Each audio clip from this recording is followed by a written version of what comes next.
19 millions.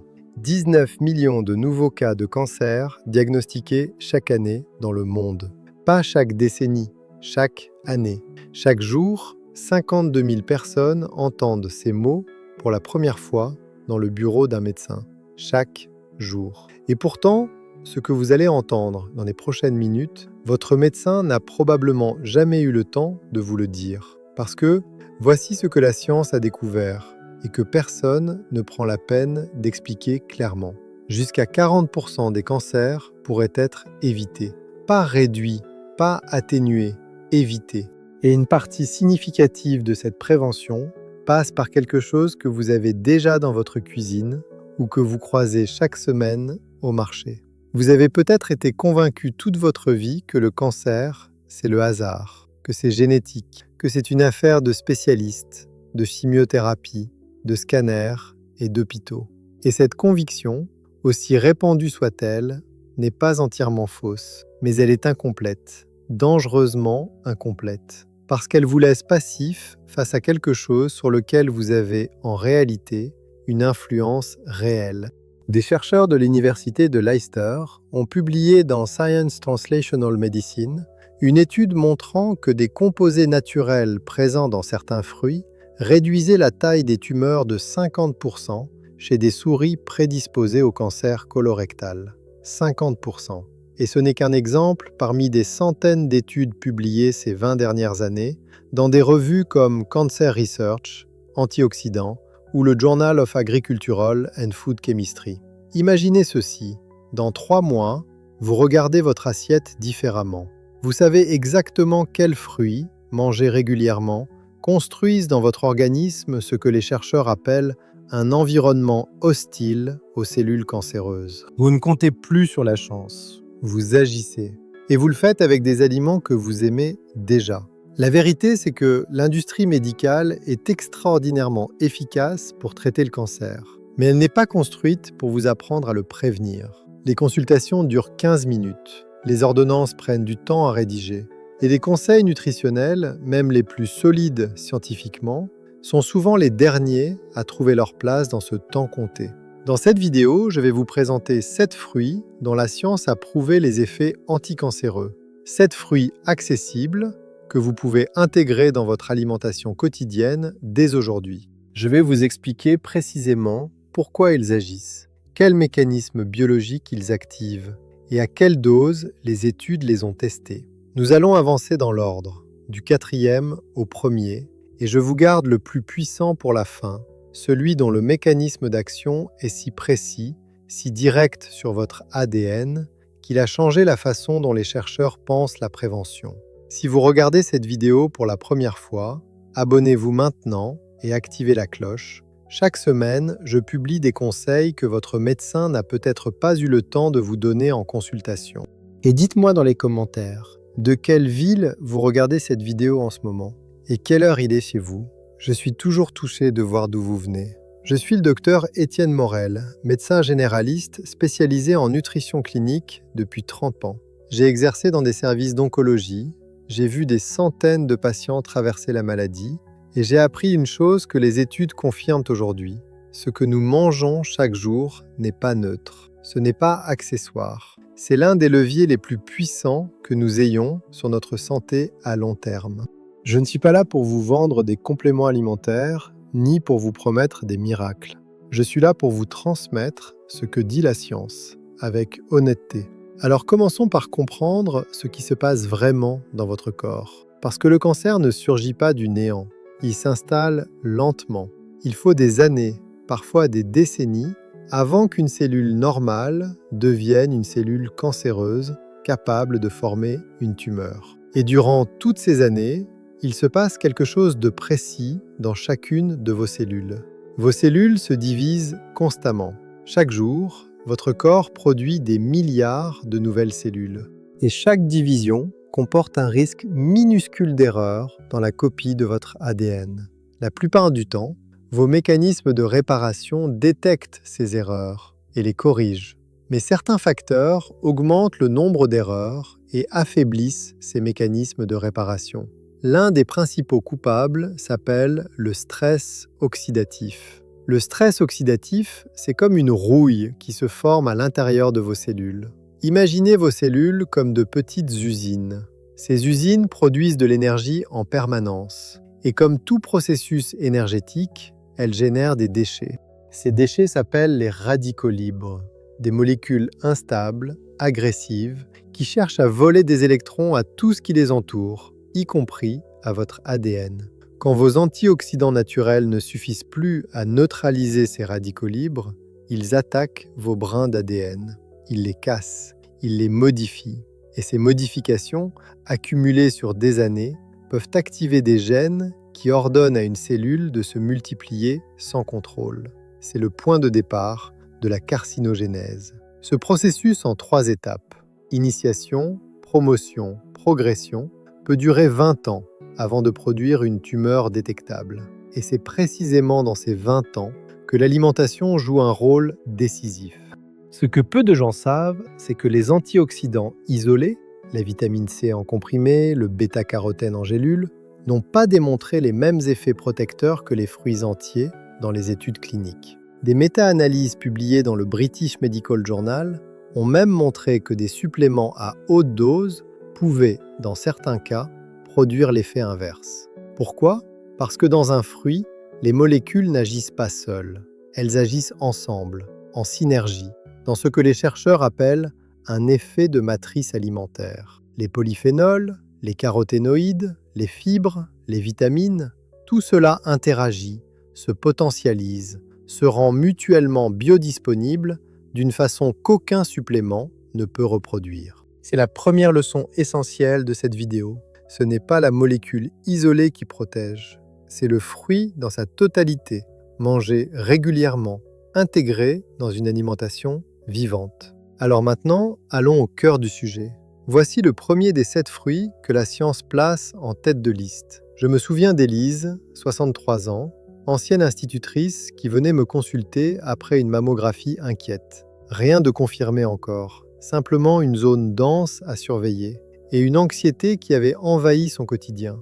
Elle m'a dit quelque chose que j'entends souvent. Je ne sais pas ce que je peux faire, à part attendre. Et c'est exactement cette impression d'impuissance que je voulais transformer. Nous avons parlé de la myrtille. Elle a souri, poliment, comme quelqu'un qui pense que je lui parle d'une tisane. 2 mois plus tard, elle m'a rappelé pour me dire qu'elle avait adopté une poignée de myrtilles chaque matin dans son yaourt et qu'elle se sentait pour la première fois depuis longtemps actrice de sa santé. La myrtille, Vaccinium myrtillus, est probablement le fruit anticancéreux le plus étudié au monde, et pour une raison très précise, sa concentration exceptionnelle en anthocyanes. Les anthocyanes, ce sont ces pigments qui donnent aux myrtilles leur couleur bleu-violet intense. Ce sont des flavonoïdes, autrement dit des molécules végétales de défense que la plante synthétise pour se protéger des agressions extérieures. Et quand vous les mangez, elles deviennent vos propres molécules de défense. Voici ce que font les anthocyanes à l'intérieur de votre corps. Elles neutralisent les radicaux libres avec une efficacité que peu de molécules naturelles peuvent égaler. Mais ce n'est pas leur seule action. Elles interfèrent directement avec les signaux de prolifération cellulaire. Une cellule cancéreuse, pour se multiplier, a besoin de recevoir des instructions biochimiques, des signaux transmis par des protéines spécifiques. Les anthocyanes de myrtille bloquent plusieurs de ces voies de signalisation, notamment la voie NF-κB, un régulateur central de l'inflammation chronique, qui fonctionne comme une vanne que certaines cellules cancéreuses maintiennent ouverte en permanence, et la voie PI3K/ACT, qui contrôle la survie cellulaire. Dans le journal Nutrient, en 2023, des chercheurs ont testé des extraits d'anthocyanes de myrtille sur des lignées cellulaires de cancer du foie, du sein, du poumon et du col de l'utérus. Le taux d'inhibition de la prolifération tumorale a atteint 64,86% sur les cellules hépatiques. 64%. Et les cellules saines, elles, n'ont pas été affectées. C'est là toute la beauté de ce mécanisme. Les anthocyanes semblent reconnaître les cellules cancéreuses et agir préférentiellement sur elles, via leur interaction avec des protéines comme PTEN, un suppresseur de tumeurs naturellement présent dans votre organisme. Mais les myrtilles ne se contentent pas d'inhiber la prolifération. Elles induisent ce que les biologistes appellent l'apoptose, la mort cellulaire programmée. Pensez à ce mécanisme comme au programme d'autodestruction d'une cellule défectueuse. Toutes vos cellules sont programmées pour se détruire si elles accumulent trop d'erreurs génétiques. Le problème dans le cancer, c'est que ce programme est désactivé.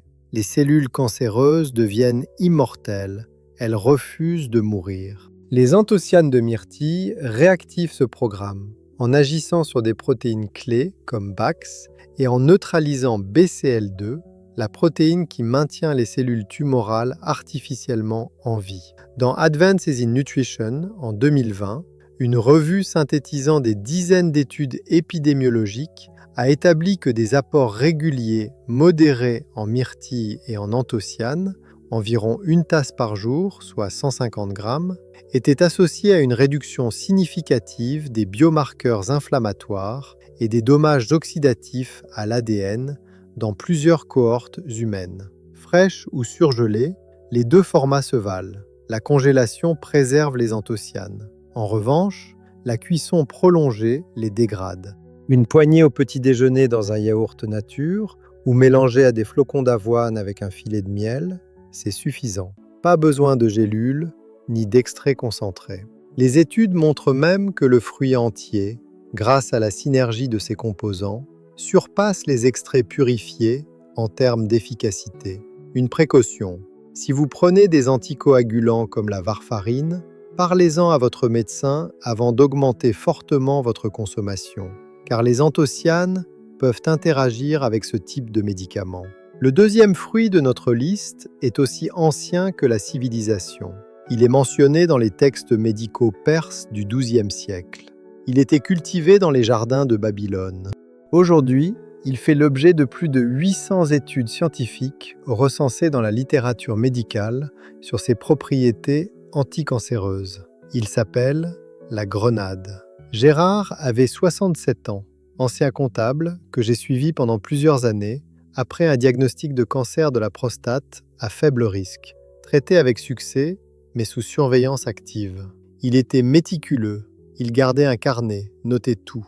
Quand je lui ai parlé du jus de grenade et des élagitanins, il m'a regardé avec ses yeux de comptable et m'a demandé « Docteur, est-ce qu'il y a des chiffres ?» « Oui Gérard, il y a des chiffres. » Un essai clinique de phase 2, publié dans la revue Clinical Cancer Research et conduit par le professeur Pantuck à l'Université de Californie à Los Angeles, a recruté des hommes atteints de cancer de la prostate avec un taux de PSA en hausse après traitement.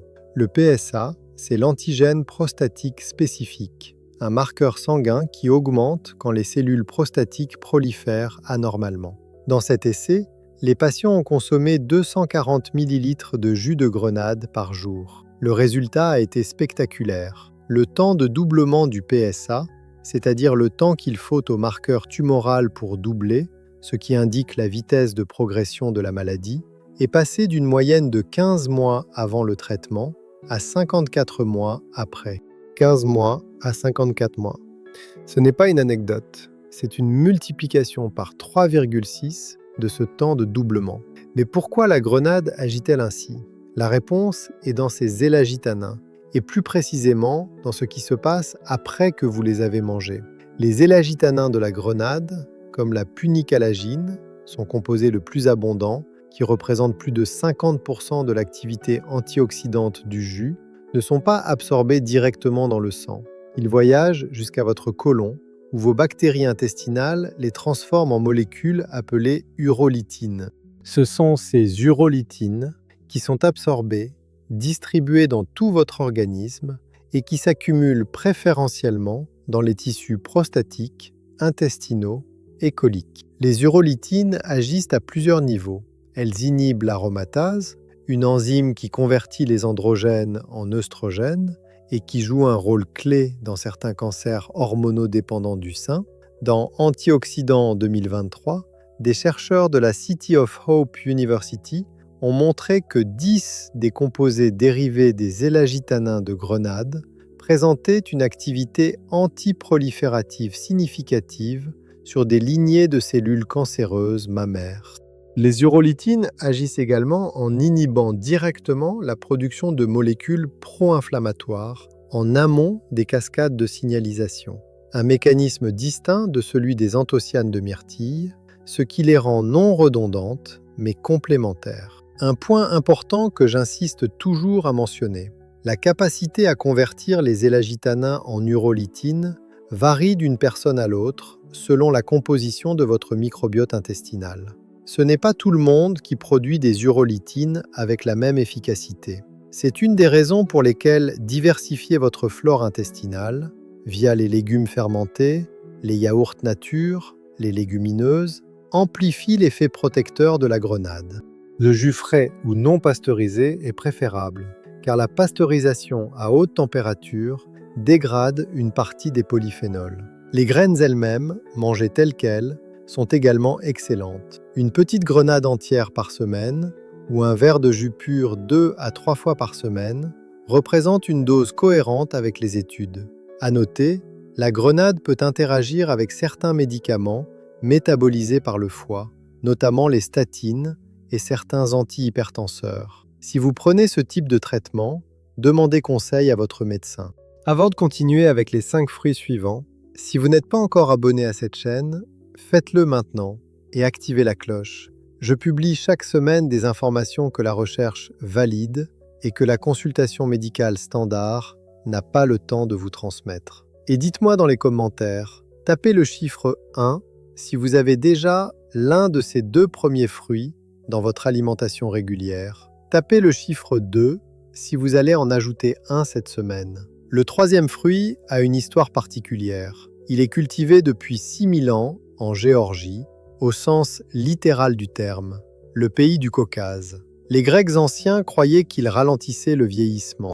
Aujourd'hui, les chercheurs savent qu'il contient l'une des molécules végétales les plus étudiées au monde pour ses propriétés anticancéreuses. Il s'appelle le raisin noir. Et la molécule en question s'appelle le resveratrol.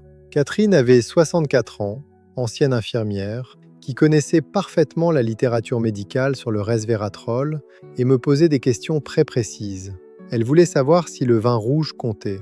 Je lui ai répondu avec honnêteté. Le resveratrol est une phytoalexine, c'est-à-dire une molécule de défense que la vigne synthétise en réponse au stress, aux infections fongiques, aux rayons ultraviolets. On en trouve dans la peau des raisins noirs, à des concentrations de 50 à 100 microgrammes par gramme de pois frais. C'est là, dans cette peau violette et légèrement âpre, que se trouve la concentration maximale. Ce que font le resveratrol et les autres polyphénols du raisin noir dans votre organisme est remarquable par son étendue. Le resveratrol affecte les 3 étapes de la carcinogénèse: initiation, promotion et progression.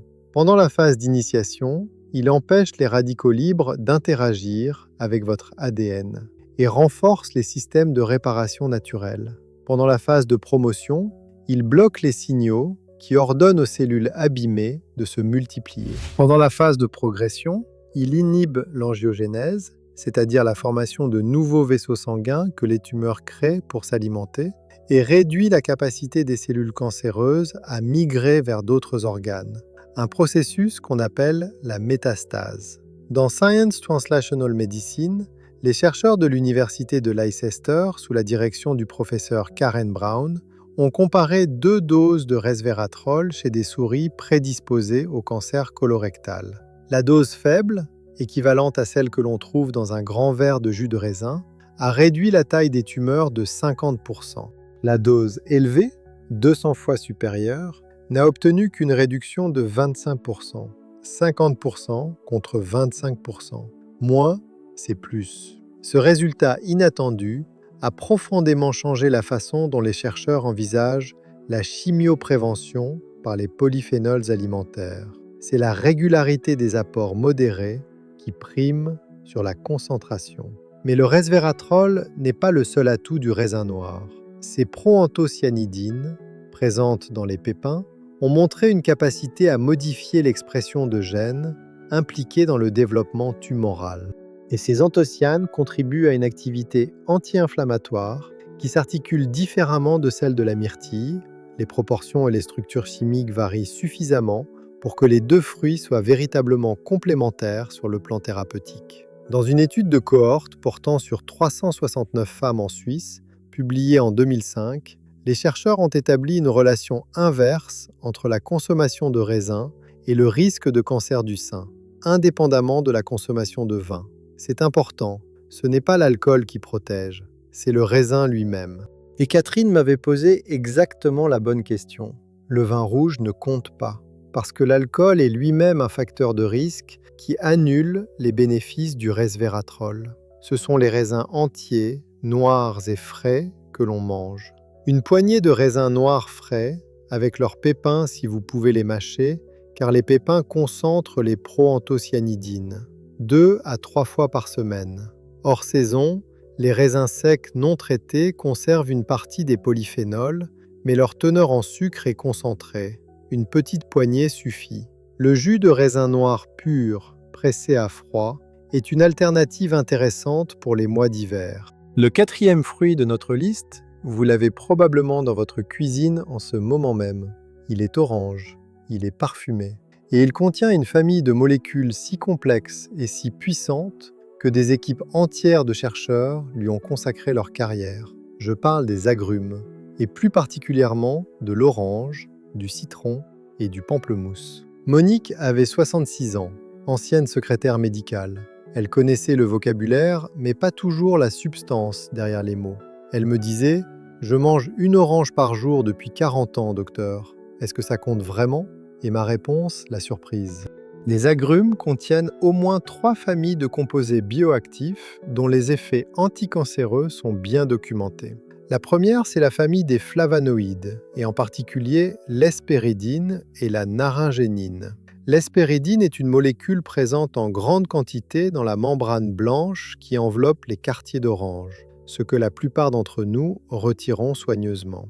Dans le Chinese Journal of Integrative Medicine en 2024, des chercheurs ont montré que l'hespéridine inhibe la glycolyse des cellules cancéreuses colorectales. La glycolyse, c'est le mode de production d'énergie préférentiel des cellules cancéreuses. Elles consomment le sucre de façon beaucoup plus intensive que les cellules normales pour alimenter leur croissance rapide.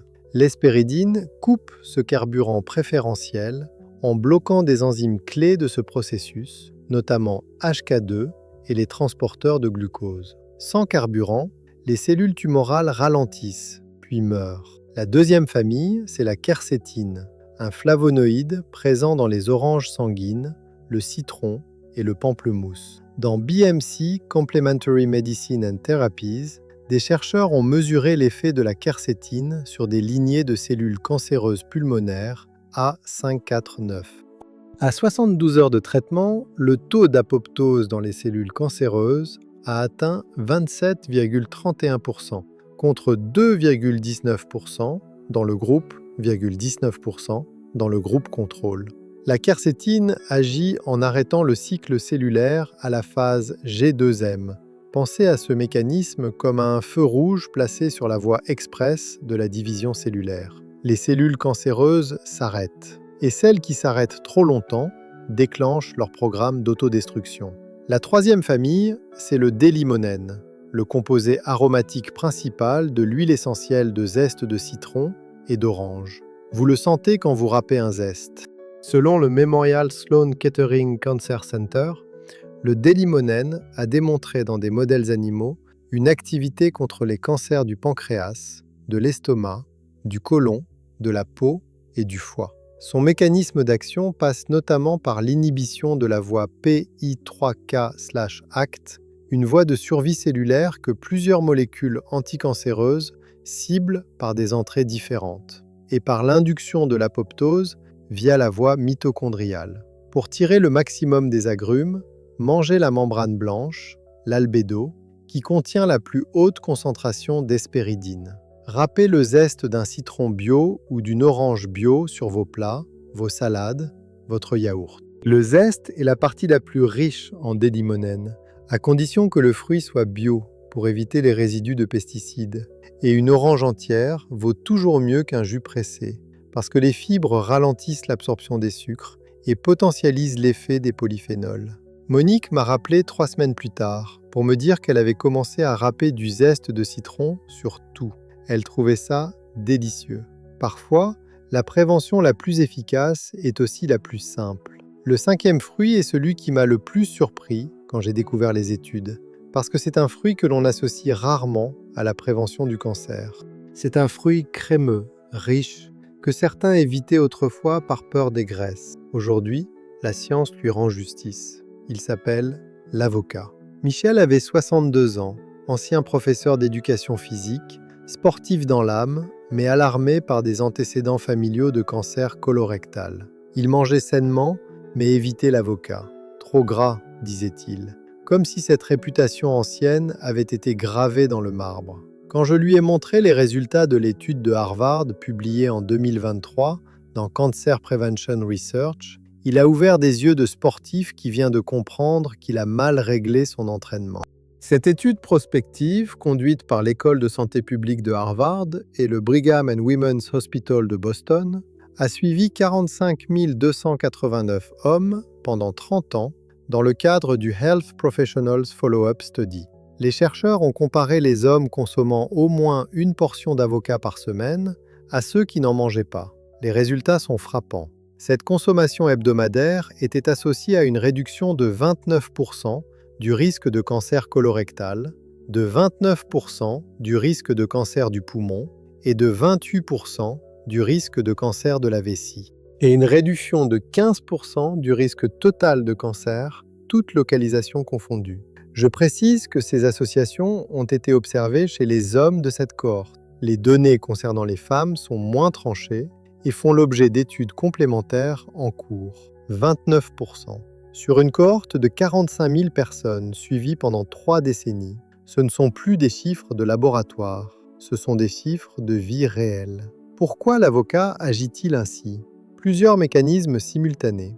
L'avocat est l'une des sources alimentaires les plus riches en lutéine, un caroténoïde, c'est-à-dire un pigment antioxydant de la famille des carottes et des courges, mais présent ici dans un fruit non coloré.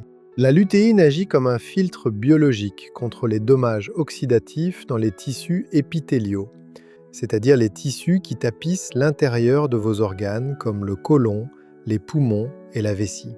Des études épidémiologiques ont établi des associations inverses entre les niveaux circulants de lutéine et le risque de cancer de la vessie et du sein. Mais l'avocat possède un autre atout unique, l'avocatine B. C'est un lipide à chaîne impaire, une graisse particulière que l'on ne trouve que dans l'avocat. Dans Cancer Research, des chercheurs ont montré que l'avocatine B est capable d'éliminer les cellules souches cancéreuses de la leucémie myéloïde aiguë, un type rare et particulièrement agressif de cancer du sang, tout en épargnant les cellules saines environnantes. À cela s'ajoute la glutathion peroxydase, une enzyme antioxydante que l'avocat contient en quantité remarquable et qui renforce la défense cellulaire contre les dommages à l'ADN. Et ces graisses monoinsaturées, les mêmes que dans l'huile d'olive, qui améliorent l'absorption des caroténoïdes liposolubles et exercent elles-mêmes des effets anti-inflammatoires documentés. Un demi-avocat mûr, 3 à 5 fois par semaine, dans une salade, sur une tartine de pain complet, ou simplement avec un filet d'huile d'olive et un peu de citron. La cuisson prolongée dégrade une partie des graisses bénéfiques, préférez-le cru. Et le zeste du citron que vous pressez dessus, vous avez compris, c'est un double bénéfice. Le 6e fruit, on l'associe volontiers aux vacances, au soleil, à la douceur des matins tropicaux.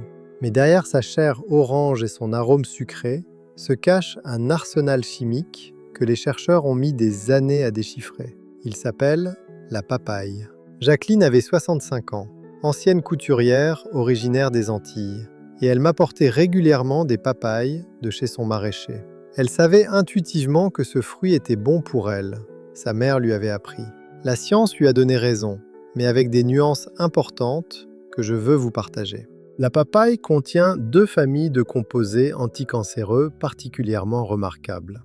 La première, c'est le lycopène, le même pigment rouge qui colore les tomates, mais présent ici dans une forme hautement biodisponible. Le lycopène est un caroténoïde qui agit comme un piégeur de radicaux libres singulièrement efficace. Il est environ 100 fois plus puissant que la vitamine E pour neutraliser certains types de radicaux oxygénés. Des études in vitro ont montré que le lycopène inhibe la prolifération de cellules cancéreuses, mammaires, ovariennes et prostatiques à des concentrations de 3 à 30 microgrammes par millilitre.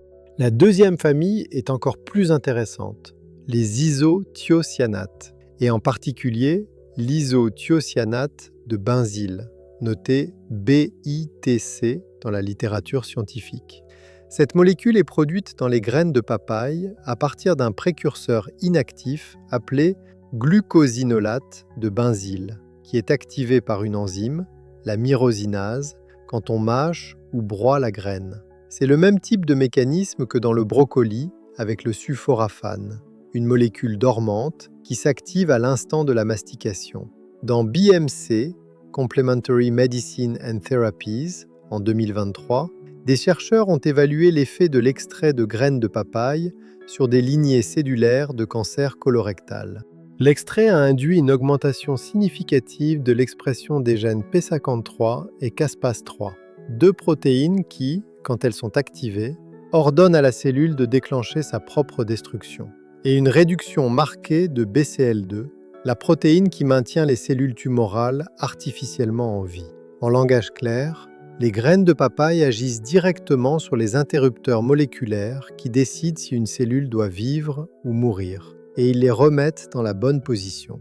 Dans le Journal of Cancer Prevention en 2024, une revue narrative intégrant les données de plusieurs études sur les phytochimiques de la papaye a conclu que le BITC présente des effets chimiopréventifs sur les cancers du côlon, du sein, du poumon, de la leucémie et de la prostate via des mécanismes combinés: cytoprotection, réduction du stress oxydatif, inhibition de l'inflammation et protection génotoxique. La chair fraîche, orange et parfumée, 2 à 3 fois par semaine, une portion de 150 grammes est raisonnable.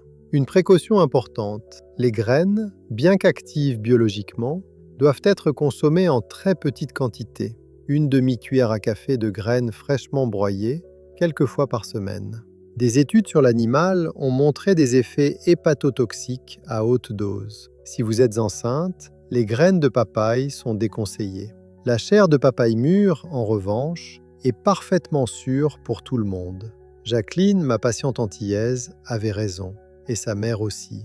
Nous arrivons au 7e et dernier fruit. Je vous l'avais annoncé, c'est le plus remarquable. Non pas parce qu'il serait plus savoureux ou plus exotique, mais parce que son mécanisme d'action sur le cancer est d'une précision que peu de chercheurs avaient anticipée. Ce fruit agit directement sur votre ADN, pas de façon vague ou métaphorique, mais de façon mesurable, quantifiable, démontrable dans les cellules humaines en conditions réelles. Bernard avait 61 ans, ancien ingénieur en télécommunications, un homme de logique, de preuves, de démonstration. Il venait me consulter après avoir lu une étude sur les marqueurs de dommages à l'ADN dans le sang. Il avait compris quelque chose que beaucoup de gens ignorent encore. Le cancer ne commence pas dans une tumeur, il commence dans une cellule. Et cette cellule, avant de devenir dangereuse, traverse des années de dommages accumulés à son ADN. Bernard voulait savoir, est-ce qu'on peut mesurer ces dommages? Est-ce qu'on peut les réduire? Et peut-on réellement agir dessus par l'alimentation? La réponse à ces 3 questions était oui. Et la démonstration la plus convaincante que je lui ai apportée portait sur un fruit qu'il mangeait déjà presque chaque matin, sans savoir ce qu'il faisait vraiment pour lui, le kiwi. Le kiwi, Actinidia deliciosa dans sa variété verte classique, ou Actinidia chinensis dans sa variété dorée, est un fruit dont les propriétés anticancéreuses ont été démontrées dans des conditions exceptionnellement rigoureuses pour un aliment entier. Pas dans des boîtes de pétri uniquement, pas seulement chez l'animal, dans des essais sur des êtres humains en bonne santé, avec des mesures directes sur leurs cellules sanguines, en conditions contrôlées. L'équipe du professeur Andrew Collins au Rowett Research Institute d'Aberdeen en Écosse, l'une des équipes de référence mondiale sur la génotoxicologie nutritionnelle, c'est-à-dire l'étude de la façon dont l'alimentation protège ou endommage notre patrimoine génétique, a mené une série d'études sur le kiwi qui ont fondamentalement changé ce domaine.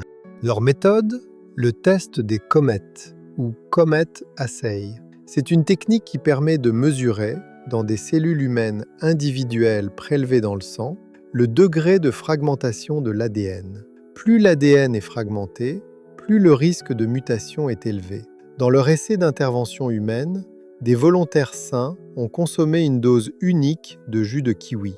Les lymphocytes, les globules blancs du système immunitaire, directement prélevés dans le sang des participants, ont ensuite été exposés à du peroxyde d'hydrogène, un agent oxydant, pour simuler les conditions d'un stress oxydatif intense. Les lymphocytes des participants qui avaient consommé le kiwi résistaient significativement mieux à cet assaut oxydatif que ceux du groupe contrôle qui avait bu de l'eau. Mais la découverte la plus importante est venue des essais à plus long terme. Après 3 semaines de supplémentation quotidienne en kiwi, les chercheurs ont mesuré non seulement la résistance des cellules au dommage, mais aussi l'activité de réparation de l'ADN lui-même.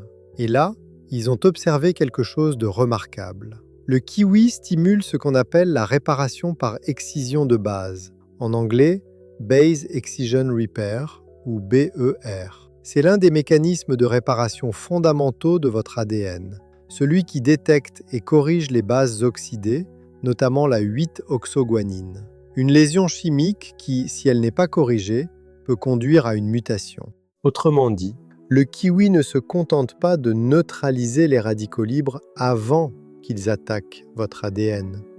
Il augmente la capacité de votre cellule à réparer les dommages qui ont déjà eu lieu. C'est une double protection, un bouclier et un mécanisme de restauration. Et c'est une propriété que peu d'aliments ont réussi à démontrer avec autant de rigueur dans des cellules humaines vivantes. Dans Nutrition and Cancer, en 2019, une synthèse de 8 études sur le kiwi et le cancer a conclu que ses effets anticancéreux passent par 2 voies principales. Une réduction directe des dommages oxydatifs à l'ADN, médiée par l'acide ascorbique, la vitamine C, dont le kiwi vert contient 96 mg pour 100 g, soit plus que l'orange, et un effet cytotoxique direct sur des lignées de cellules cancéreuses humaines, notamment les cellules de cancer oral. Mais ce n'est pas tout. Le kiwi contient un flavonoïde appelé physétine, présent également dans d'autres fruits comme la fraise et la pomme, mais dont le kiwi représente une source régulière et particulièrement bien tolérée au quotidien. Dans le Journal of Nutritional Biochemistry, des chercheurs ont montré que la physétine induit la mort des cellules de cancer colorectal humain en activant un mécanisme d'autodestruction cellulaire. Et dans International Journal of Molecular Sciences en 2022, une équipe a démontré que la physétine inhibe la migration et l'invasion des cellules de cancer triple négatif du sein, le type de cancer mammaire le plus difficile à traiter parce qu'il ne répond pas aux thérapies hormonales classiques, sans affecter les cellules mammaires saines. Triple négatif, le cancer que les oncologues redoutent le plus pour ses traitements limités, et la physétine l'arrête dans sa migration. Cette donnée, à elle seule, justifie l'intérêt de ce fruit d'apparence banale. Le kiwi contient également de l'acide ursolique, un triterpène pentacyclique dont les études in vitro montrent une activité inhibitrice sur la progression des cellules souches cancéreuses mammaires, en agissant sur la protéine Argonaute 2 qui régule l'expression des micro-ARN oncogènes. Et ces fibres fermentées cibles nourrissent les bactéries de lactobacillus dans votre côlon, contribuant à maintenir un microbiote intestinal équilibré. Ce même microbiote qui, comme nous l'avons vu avec la grenade, est l'allié silencieux de votre prévention anticancéreuse. Bernard m'a rappelé 1 mois après notre consultation. Il mangeait 2 kiwis chaque matin, une habitude qu'il avait adoptée avec la rigueur d'un ingénieur qui a validé les données. Il m'a dit « Je ne peux pas voir mes lymphocytes réparer mon ADN, docteur. mais j'ai besoin de savoir que quelque chose travaille. » Et je lui ai répondu, « Quelque chose travaille. » 2 kiwis par jour est la dose la plus fréquemment utilisée dans les études. La variété verte classique Hayward est la mieux documentée scientifiquement.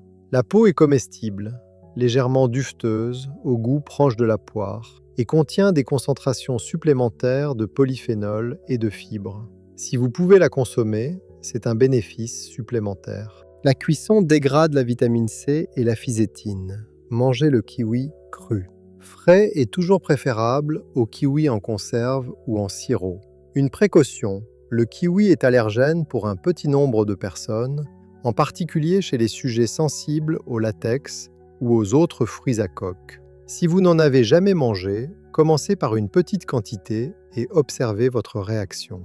Voilà, nous avons traversé ensemble les 7 niveaux de ce bouclier alimentaire que la science vous recommande de construire régulièrement dans votre assiette. Permettez-moi de vous les résumer, non pas sous forme de liste froide, mais comme j'expliquerai à un patient en consultation comment ces 7 fruits forment un système cohérent de protection. La myrtille agit en amont, dans la phase d'initiation du cancer. Elle neutralise les radicaux libres avant qu'ils touchent votre ADN. Et elle bloque les signaux de prolifération des cellules qui ont déjà reçu des dommages.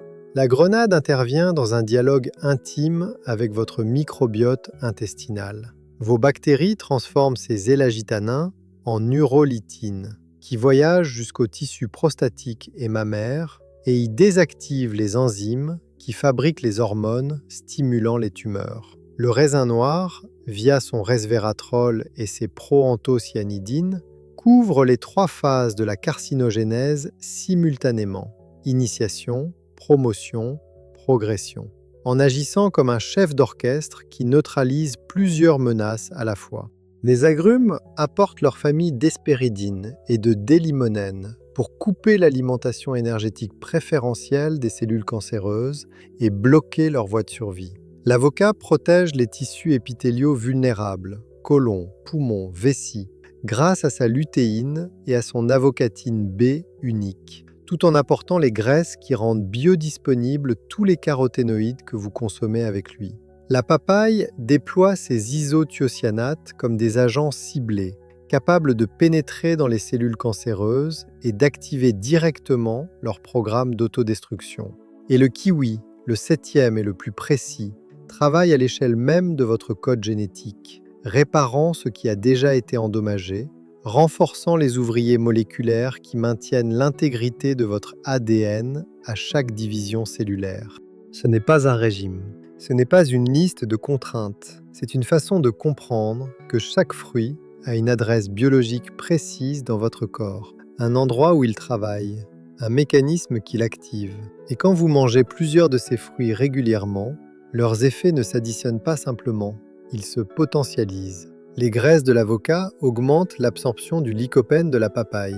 Les polyphénols du raisin et de la grenade agissent en synergie sur les mêmes voies inflammatoires. La vitamine C du kiwi régénère la vitamine E et le glutathion que vous avez obtenu de l'avocat. Votre alimentation est un écosystème.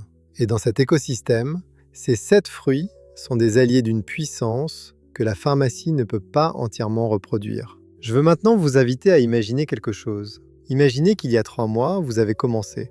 Pas de révolution, pas de régime strict. Juste des ajustements concrets et permanents.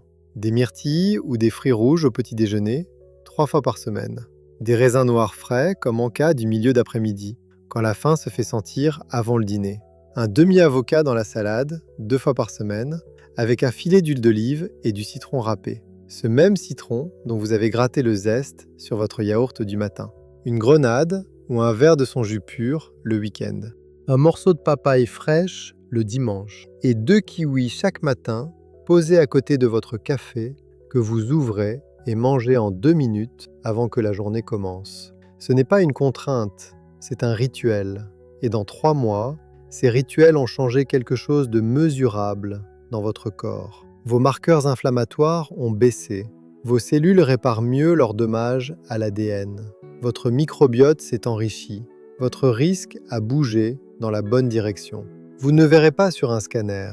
Vous ne lirez pas un résultat de prise de sang qui dit « Vous avez moins de risque de cancer que la semaine dernière ». Ce n'est pas ainsi que fonctionne la biologie, mais vous le sentirez autrement, dans la façon dont votre corps répond à l'effort, dans votre énergie au réveil, dans cette sensation tranquille et profonde d'agir sur ce que vous pouvez contrôler. Le cancer n'est pas entièrement évitable. Personne ne vous dira le contraire. Il existe des facteurs génétiques, des accidents biologiques, des événements que aucune alimentation ne peut prévoir ni prévenir. Mais les 40% que l'alimentation et le mode de vie peuvent influencer, ces 40% appartiennent à vos décisions de chaque jour, à votre panier du marché, à votre assiette du matin. Vous avez aujourd'hui quelque chose que la plupart des gens n'ont pas. Vous savez pourquoi. Vous connaissez les noms des molécules. Vous avez entendu parler des études. Vous savez ce qui se passe dans vos cellules quand vous mangez une poignée de myrtilles ou que vous grattez un zeste de citron. Et cette connaissance change la façon dont vous allez faire vos courses dès cette semaine. Les médecins ne sont pas vos adversaires, ils sont vos alliés. Mais ils travaillent dans un système où les 15 minutes de consultation ne laissent pas de place à tout ce que vous venez d'entendre. C'est pour ça que je suis ici. C'est pour ça que vous êtes là. Et c'est pour ça que cette conversation vaut la peine d'être partagée. Si cette vidéo vous a apporté quelque chose de concret, une information que vous allez retenir, un fruit que vous allez ajouter à votre prochain panier de courses, alors prenez un instant maintenant pour appuyer sur le pouce bleu. Ce geste simple m'indique que ce travail vous atteint vraiment et il permet à d'autres personnes de le trouver. C'est la seule façon que j'ai de continuer à exister sur cette plateforme et de continuer à vous apporter ce contenu chaque semaine. Partagez cette vidéo avec quelqu'un à qui vous tenez, un ami qui fait face à une anxiété médicale, un frère ou une sœur qui se demande ce qu'il peut faire concrètement pour sa santé, un conjoint ou une conjointe avec qui vous partagez la table chaque soir, parce que cette table peut devenir un endroit de prévention active. Ils n'ont pas besoin de tout changer, il suffit de commencer par un fruit.